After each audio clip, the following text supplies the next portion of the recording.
Assalamualaikum warahmatullahi wabarakatuh. Perkenalkan, nama saya Hari Roti Saada dari Prodi PGMI 3A.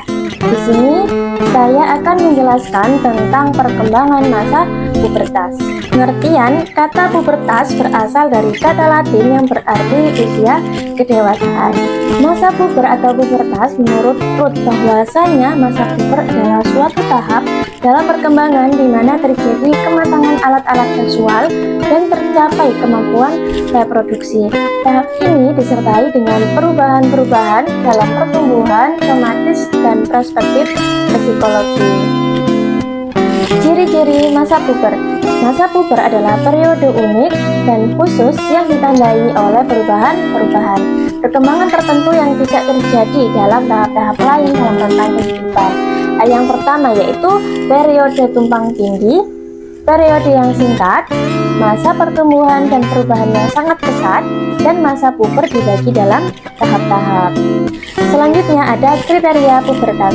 Kriteria yang paling sering digunakan untuk menentukan timbulnya pubertas dan untuk memastikan tahap pubertas tertentu yang telah dicapai adalah haid, fase malam, bukti yang diperoleh dari analisis kimia terhadap air seni, dan foto sinar X dari perkembangan tulang.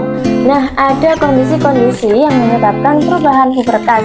Yang pertama, peran kelenjar pituitari, yang kedua, peran gonad, dan yang ketiga, interaksi kelenjar pituitari dan gonad. Ada usia pada masa puber. Masa puber yang disebabkan oleh perubahan-perubahan hormonal yang kejadiannya berbeda karena sulit diawasi. Usia rata-rata perubahan yang dialami pada puber bagi anak-anak perempuan adalah 13 dan bagi anak laki-laki 14 tahun sampai 14,5 tahun. Waktu yang diperlukan untuk mengakhiri perubahan masa puber berkisar dari 2 sampai 4 tahun. Pertumbuhan pesat pada masa puber saat dimana perubahan masa puber berlangsung sangat cepat berbeda-beda karena dipengaruhi oleh faktor keturunan dan faktor lingkungan seperti gizi, kesehatan, dan tekanan emosional. 4 perubahan tubuh yang utama yaitu perubahan besarnya tubuh, perubahan proporsi tubuh, pertumbuhan ciri-ciri seks primer, dan perkembangan ciri-ciri seks sekunder. Ciri-ciri seks sekunder pada laki-laki yaitu rambut, kulit, kelenjar, otot, suara, benjolan dada, dan pada perempuan yaitu pinggul, payudara, rambut, kulit, kelenjar, otot, dan suara. Ciri-ciri fisik yang membedakan pria dan wanita berkembang menurut pola yang dapat diramalkan.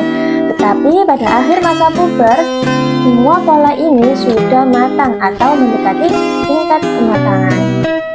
Perubahan pada masa puber, perubahan fisik pada masa puber mempengaruhi semua bagian tubuh, baik eksternal maupun internal, sehingga mempengaruhi keadaan fisik dan psikologis remaja. Meskipun akibatnya biasanya sementara, namun cukup menimbulkan perubahan dalam pola perilaku, sikap, dan kepribadian. Karena akibatnya cenderung buruk, terutama selama awal masa puber, maka masa puber kadang-kadang disebut sebagai fase negatif. Contohnya seperti ingin menyendiri, mudah bosan, inkoordinasi, antagonisme sosial, emosi yang tinggi, hilangnya kepercayaan diri, dan terlalu sederhana. Penyimpangan pematangan seksual, baik penyimpangan proses kematangan seksual atau penyimpangan waktu yang diperlukan untuk menyelesaikan perubahan seksual dan perubahan tubuh, sangat mempengaruhi sikap, pola perilaku, dan konsep diri anak puber. Dari berbagai bentuk penyimpangan pematangan, matang lebih awal atau pematangan terlambat mempunyai akibat lebih buruk dibandingkan dengan anak yang cepat matang dan yang lebih lambat matang. Nah, bahaya fisik tampaknya lebih ringan dibandingkan dengan bahaya psikologis.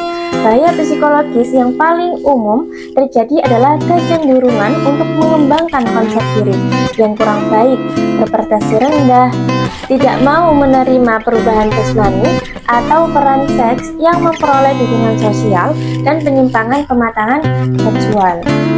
Nah, karena 3 elemen kebahagiaan, penerimaan atau dukungan, kasih sayang dan prestasi sering terganggu selama tahun-tahun masa puber.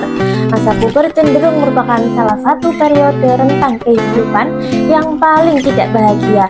Ini merupakan hal yang serius karena ketidakbahagiaan dan sering menjadi kebiasaan. Terima kasih, sekian presentasi dari saya. Kurang lebihnya mohon maaf dan wassalamualaikum warahmatullahi wabarakatuh.